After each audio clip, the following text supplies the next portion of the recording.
ये वक्त है सन 1915 की। जब पहला वर्ल्ड वॉर शुरू ही हुआ था। उसी वक्त बंगाल का एक लड़का शंकर चौधरी से मिलने इटली से एना फ्लोरियन नाम की एक लड़की आती है। दोनों के बातचीत के दौरान एना शंकर को बताती है कि उसके यहाँ आने का मकसद है शंकर को अमेज़न के एक्सपीडिशन में लेकर जाना। एना बताती है कि उसका जन्म इटली में हुआ था, लेकिन बाद में वो अपने पिता मार्को के साथ ब्राज़ील शिफ्ट हो गई। मार्को प्रोफेशनली ब्राज़ील के ओपेरा हाउस में एक पियानिस्ट है, लेकिन वो हमेशा से एक एक्सप्लोरर बनना चाहते थे। इसीलिए वो अपने पियानिस्ट की जॉब छोड़ के अपने कुछ साथियों के साथ अमेज़न के एक्सपीडिशन में निकल गए।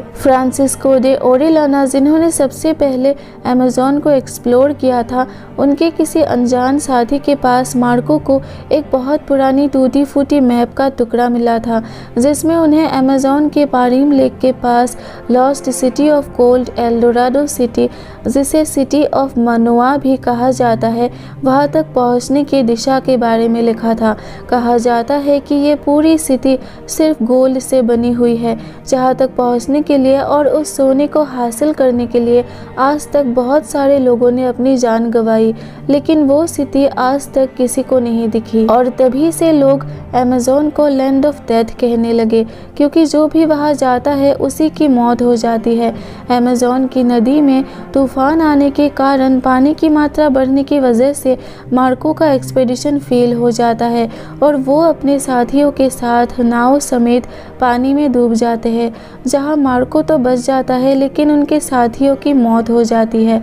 साथ ही वो मैप का टुकड़ा भी कहीं खो जाता है। अपने मकसद में कामयाब ना हो पाने के कारण मार्को बहुत दुखी और परेशान रहने लगा है और उन्हें इसी परेशानी से बाहर निकालने के लिए एना अमेज़न के एक्सपीडिशन में जाना चाहती है, ताकि मार्को का एल्डोराडो सिटी देखने का अधूरा ख्वाब पूरा हो। शंकर ने अफ्रीका के साथ ही कई सारे देशों में एक्सपीडिशन किया था और वो एक बहादुर एक्सप्लोरर है। इसीलिए ये सब सुनकर एना शंकर से मदद मांगते हुए उसे अपने साथ जाने के लिए रिक्वेस्ट करती है। तभी शंकर को भी एल्डोराडो सिटी देखने का मन होता है और वो एना के साथ जाने के लिए मान जाता है। घर छोड़ के ग्रीस, स्पेन, अटलांटिक ओशन पार करके बहुत दूर सफ़र करने के बाद आखिर में शंकर ब्राज़ील पहुंच जाता है। एना ओपेरा हाउस में मार्को को शंकर से मिलवाती है, तो मार्को नाराज़ हो जाता है और एक इंडियन को अपने साथ ले जाने के लिए इनकार करता है।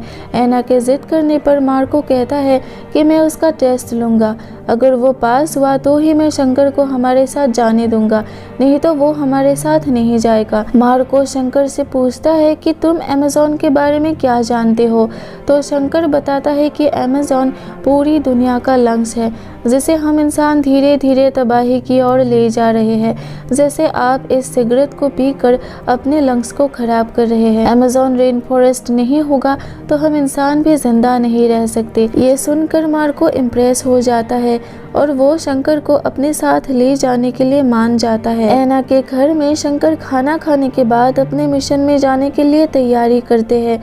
मौसम खराब होने की वजह से वो लोग निकल नहीं पाते, लेकिन जैसे ही मौसम साफ होता है शंकर, एना और मार्को अपने एक्सपीडिशन में निकल जाते हैं। वो लोग सबसे पहले साओ पाउलो नाम की जगह पर पहुंचकर वहां से 3 ब्राज़ीलियन फर्स्ट क्लास घोड़े लेते हैं और अपने सफ़र में आगे बढ़ते हैं। वो लोग वहां एक गुफा के अंदर रुककर अमेज़न का मैप देखकर अपने सफ़र का जायजा लेते हैं और वहां सो जाते हैं। तभी उन्हें वहाँ कुछ आवाज़ें सुनाई देती है, जिसे चेक करने के लिए मार्को और शंकर उठते हैं, तो उन्हें गुफा के ऊपर बहुत सारे चमगादड़ों का ढेर नज़र आता है, जो एना को भी काटने लगते हैं। और तभी शंकर को पीछे से एक सांप जकड़ लेता है, जिसे मार्को शूट करके मार देता है। गोली की आवाज़ से वो सारे चमगादड़ हर तरफ उड़ने लगते हैं, जिसके बाद शंकर उन पर आग फेंककर उन चमगादड़ों को मार डालता है। वो तीनों वहाँ के सुंदर नज़ारों को देखने लगते हैं और तीनों वहाँ नहा धोकर अपने सफ़र में आगे बढ़ते हैं। वहाँ उन्हें एक ब्रिज दिखाई देती है जिसे पार करने के दौरान वो ब्रिज टूट जाता है क्योंकि वो काफ़ी पुरानी और कमज़ोर थी। वो ब्रिज 2 हिस्सों में टूटकर अलग हो जाता है। मार्को और शंकर वहाँ से गिरने ही वाले होते हैं कि तभी ऐना उन्हें रस्सी के सहारे ऊपर खींच लेती है।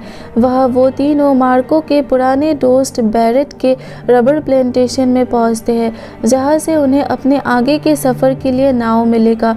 वह बैरेट उन्हें एक हंटर से मिलवाता है जिसका नाम है एनकोमा। वो तीनों वहाँ अमेज़न के फीस्ट का मज़ा लेते हैं और एनकोमा सबको अपने मंगेतर इज़ाबेला से मिलवाता है। एनकोमा उन्हें बताता है कि वो इज़ाबेला से बहुत प्यार करता है और जल्द ही वो दोनों शादी करने वाले हैं।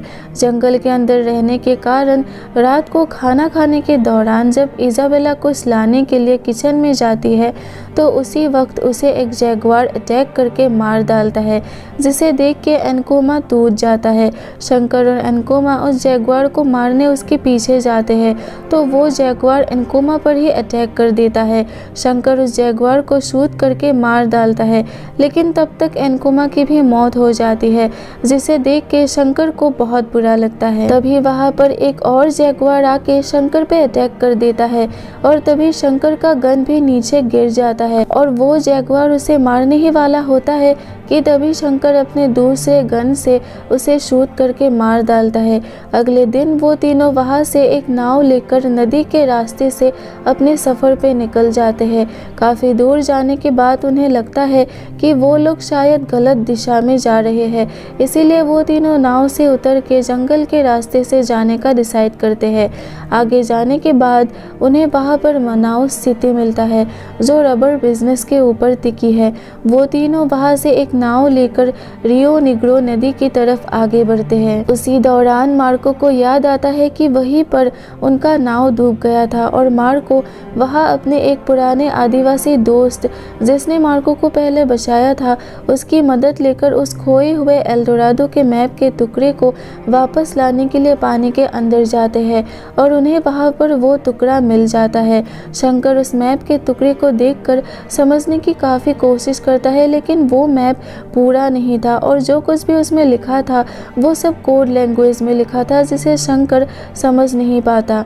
आगे जाकर उन तीनों को एक लेक हाउस मिलता है जो मार्को का दोस्त डॉक्टर डिटमार का है जो वहाँ रहकर अमेज़न पे मिलने वाले जड़ी बूटियों पर रिसर्च करके उनसे दवा बनाने का काम करता है और साथ ही वहाँ के आदिवासी लोगों का भी इलाज करके उनकी मदद करते हैं। ऐना उन्हें कुछ मेडिसिन देती है जो बैरेट ने भेजी थी।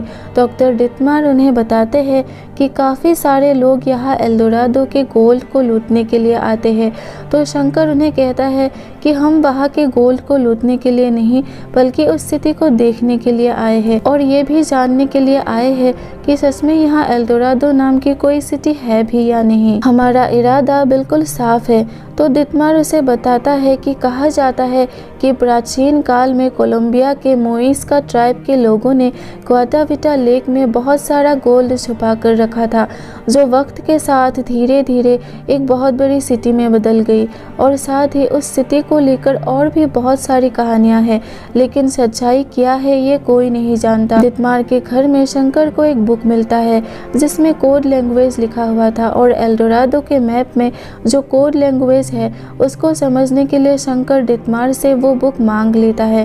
डिटमार उन तीनों की मदद करते हुए ऐना को एक यारिमास लॉकेट और शंकर को अपनी एक फोटोग्राफ देकर कहता है कि सफ़र में आगे जब उन्हें दूसरे आदिवासी लोग मिलेंगे तो वो ये दोनों चीज़ें अपने पहचान के तौर पर उन्हें दिखाएंगे तो उन्हें कोई प्रॉब्लम नहीं होगी और साथ ही वो उन तीनों को आगे जाने का रास्ता भी दिखाते हैं। सुबह होते ही वो तीनों अपने एक्सपेडिशन में निकल जाते हैं। तभी वहाँ पे कुछ लुटेरे उन तीनों पर अटैक कर देते हैं जिसके कारण मार्को के एक हाथ में गोली लग जाती है और सभी एक दूसरे को शूट करने लग जाते हैं और उसी वक्त उनके नाव का भी बैलेंस बिगड़ जाता है और वो तीनों नाव के के साथ सीधा झरने के नीचे गिर जाते हैं।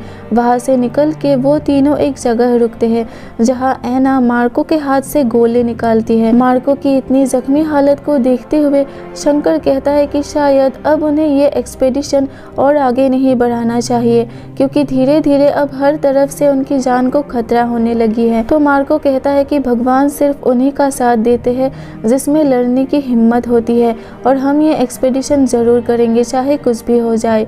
तभी शंकर कहता है कि अगर किसी तरह हमें एल्डोराडो के मैप का आधा टुकड़ा मिल जाता तो शायद मैं उस मैप के कोड लैंग्वेजेस को डिकोड कर पाता। तो इस पर एना बताती है कि डॉक्टर डिटमार ने कहा था कि अमेज़न के यानोमामी ट्राइब के साथ फ्रांसिस्को दे ओरेलाना का आना जाना था, तो शायद उन लोगों से हमें मैप के दूसरे टुकड़े के बारे में भी कोई इन्फॉर्मेशन ज़रूर मिलेगा। नेक्स्ट डे सुबह वो तीनों निकलते हैं और आगे बढ़ने पर उन्हें कुछ और आदिवासी मिलते हैं जिनकी मदद से वो एक और नाव लेकर आगे बढ़ते हैं। काफ़ी दूर आगे जाने के बाद उन्हें वहाँ पे एक बहुत पुराना घर दिखता है। अपनी नाव को वहीं बांध कर वो तीनों वहीं आराम करने का डिसाइड करते हैं। शंकर और मार्को घर के अंदर आराम करते हैं और एना बाहर पानी लेने के लिए जाती है, और तभी वहाँ पर एक बहुत बड़ा एनाकोंडा आ जाता है जिसे देख के एना बहुत चिल्लाने लगती है। और तभी मार्को अंदर से उसे मारने के लिए गन लेने जाता है और शंकर उस एनाकोंडा को शूट करके मारने की कोशिश करता है, लेकिन वो एनाकोंडा वहाँ से सीधा उस घर के अंदर जाने लगता है और वो मार्को को पूरी तरह से जकड़ लेता है और उसे मार डालता है। अपने पिता के मौत से एना बहुत दुखी होती है, जिसे देख के शंकर डिसाइड करता है कि वो मार्को के मौत का बदला लिए बगैर आगे नहीं जाएगा, और वो उस एनाकोंडा को बहुत कोशिश करके एक ट्रैप में फंसाकर उसे मार डालता है। इसके बाद वो दोनों सफ़र में आगे बढ़ते हैं। रात को एक जगह रुककर सुबह होने पर जब शंकर नदी में पानी लेने जाता है तो उसे वहाँ पर पिको द नेबलिना माउंटेन दिखाई देता है और उन्हें वहीं पर पहुँचना है, जिसके बाद वो दोनों आगे माउंटेन के ऊपर चढ़ाई करके आगे बढ़ते हैं।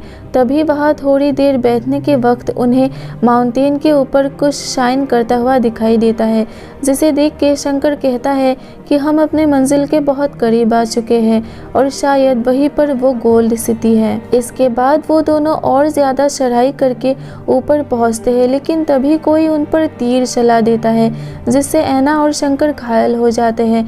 थोड़ी देर बाद होश आने पर उन्हें पता चलता है कि कुछ आदिवासियों ने उन्हें पकड़ के बांध रखा है और वो सब उन दोनों को मारने के लिए तैयार होते हैं। तो शंकर उन्हें कहता है कि वो दोनों उनके दोस्त हैं, दुश्मन नहीं, और वो उन्हें उन दोनों को चेक करने के लिए कहता है। तो उन्हें एना के पास वो लॉकेट और डॉक्टर डिटमार का फोटोग्राफ मिलता है। डिटमार उनका इलाज करता है तो उन्हें समझ में आ जाता है कि ये दोनों डिटमार के ही साथी हैं, इसीलिए वो लोग उन दोनों को छोड़ देते हैं। रात में शंकर उन आदिवासियों की चीफ को वो मैप दिखाता है तो वहाँ की चीफ उन्हें वो दूसरे मैप का टुकड़ा दे देता है जो उनके पास थी। जब शंकर उस मैप के टुकड़े को जोड़कर देखने लगता है तो उन्हें समझ में आ जाता है कि वो दोनों इस वक्त कहाँ पर हैं। एना कहती है कि आखिरकार अब मेरे पिता का ख्वाब पूरा होगा। शंकर मैप को सील कर जोड़ के देखने लगता है और तभी एना मैप के दूसरी तरफ टॉर्च ऑन करती है तो उस मैप के सिंबल्स शाइन होने लगते हैं, जिसे देख के वो दोनों आग की रोशनी की मदद से उन कोड्स को लिख लेते हैं और बहुत कोशिश करने के बाद आखिर में शंकर उन कोड्स को डिकोड कर लेता है और उसे समझ में आ जाता है कि उसमें आखिर क्या लिखा है, लेकिन वो सब स्पेनिश लैंग्वेज में लिखा हुआ था जो शंकर नहीं जानता, लेकिन एना को स्पेनिश आती है, जिसको इंग्लिश में ट्रांसलेट करके वो दोनों एक फाइनल सेंटेंस बना लेते हैं, जिसकी मदद लेकर वो दोनों एल्डोराडो सिटी तक पहुंचने का रास्ता ढूंढ सकते हैं। अगले दिन वो दोनों सफ़र में निकल जाते हैं। वहाँ से कई दिनों का सफ़र करने के बाद वहाँ के पानी पीने से शंकर की हालत ख़राब होने लगती है, लेकिन फिर भी वो दोनों अपना सफ़र जारी रखते हैं। आगे जाने के रास्ते में भूख प्यास से एना और शंकर की हालत बहुत ज़्यादा ख़राब होने लगती है। तभी शंकर को वहाँ पर कुछ फलों का पेड़ दिखता है तो वो वहाँ पर नाव को रोक कर उन फलों को तोड़ के खाने लगता है। तभी एना रोते हुए शंकर से माफ़ी माफ़ी मांगती है क्योंकि उसकी वजह से आज शंकर की ऐसी हालत हो गई है। तो शंकर कहता है कि इसमें ऐना की कोई गलती नहीं है क्योंकि वो भी अमेज़न को एक्सप्लोर करना चाहता था। तभी ऐना शंकर को एक लॉकेट देती है जो उसे उसकी माँ ने दिया था। अगर सफ़र में आगे ऐना की मौत हो जाए तो ये निशानी शंकर के पास सेफ रहेगा। और तभी उन दोनों को उस फल को खाने की वजह से नशा होने लगती है और वो दोनों वहीं पर सो जाते हैं। कई रात और दिन का सफ़र तय करने के बाद ऐना और शंकर बहुत कमज़ोर हो जाते हैं और आखिर में एक दिन ऐना को वहाँ पर स्मोकिंग हॉर्न माउंटेन दिखाई देती है जिसके बारे में उस मैप में लिखा था। वो दोनों फिर से एक माउंटेन की चढ़ाई करने लगते हैं जिसके ऊपर जाने पर उन्हें एक गुफा मिलती है जिसके अंदर उन्हें इंसानों का कंकाल नज़र आता है। वहाँ से निकलने के बाद फाइनली शंकर और ऐना को the lost city of Eldorado मिल जाती है। ये देख के वो दोनों बहुत ज़्यादा खुश होते हैं और तभी ऐना रोने लगती है कि आखिर मार्को का सपना पूरा हुआ। अंदर जाकर वो दोनों उस जगह को हर तरफ से देखने लगते हैं। तभी ऐना को पता चलता है कि वो दोनों वहाँ पर अकेले नहीं हैं। वहाँ बहुत सारे ब्लैक पैंथर्स रहते हैं जो ऐना और शंकर को मारने के लिए उनकी तरफ आगे बढ़ते हैं। ये देख के वो दोनों भागने लगते हैं और तभी ऐना के पैर में चोट लगने की वजह से वो गिर जाती है और वो शंकर से वहाँ से भाग जाने के लिए कहती है, लेकिन शंकर उसे छोड़ के जाने के लिए राज़ी नहीं होता। शंकर ऐना को ले जाने की बहुत कोशिश करता है लेकिन ऐना और आगे नहीं चल सकती थी तो शंकर भी वहीं पर रुक जाता है और वो ब्लैक पैंथर्स भागते हुए उनके करीब आने लगते हैं। तभी वहाँ उनके आगे कोई तीर चलाता है जिसके कारण वो ब्लैक पैंथर्स वहीं रुक जाते हैं और वहाँ से भाग जाते हैं और तभी उन्हें वहाँ पर वर्जिन्स ऑफ द सन दिखाई देते हैं जो इस पूरे सिटी को प्रोटेक्ट करते हैं, जो किसी को ये सिटी लूटने नहीं देते। ऐना और शंकर इस सिटी को लूटने के इरादे से नहीं आए थे। ये जानते हुए वो सब उन दोनों को प्रोटेक्ट कर लेते हैं। गोल्ड सिटी को एक्सप्लोर करने के बाद वो दोनों वहाँ से लौट आते हैं और शंकर अपने पूरे एक्सपेडिशन के बारे में एक मैगजीन में लिखता है जिसमें उन तीनों ने वहाँ जो कुछ भी डिस्कवर किया था उन सब के बारे में लिखा है। लेकिन तभी ऐना देखती है कि उस बुक में कहीं पर भी एल्डोराडो सिटी के बारे में कुछ भी नहीं लिखा था, जिसके बारे में पूछने पर शंकर बताता है कि मैंने जानबूझकर इस बारे में कुछ भी नहीं लिखा क्योंकि मैं नहीं चाहता कि इस स्थिति की तलाश में जाकर लोगों की जान चली जाए और लोग इसे लेकर आपस में लड़ाई करने लगे। इसीलिए बेहतर यही होगा कि दुनिया को हमेशा यही लगे कि ना कोई गोल्ड सिटी थी और ना अभी है, क्योंकि इससे किसी का कुछ भला नहीं होगा, सिर्फ बुराई ही होगी। तभी ऐना शंकर को फिर से ब्राज़ील में किसी और जगह पे एक्सपेडिशन में जाने की बात करती है, लेकिन शंकर कहता है कि अब उसे अपने देश वापस जाना होगा, अपनी माँ के पास।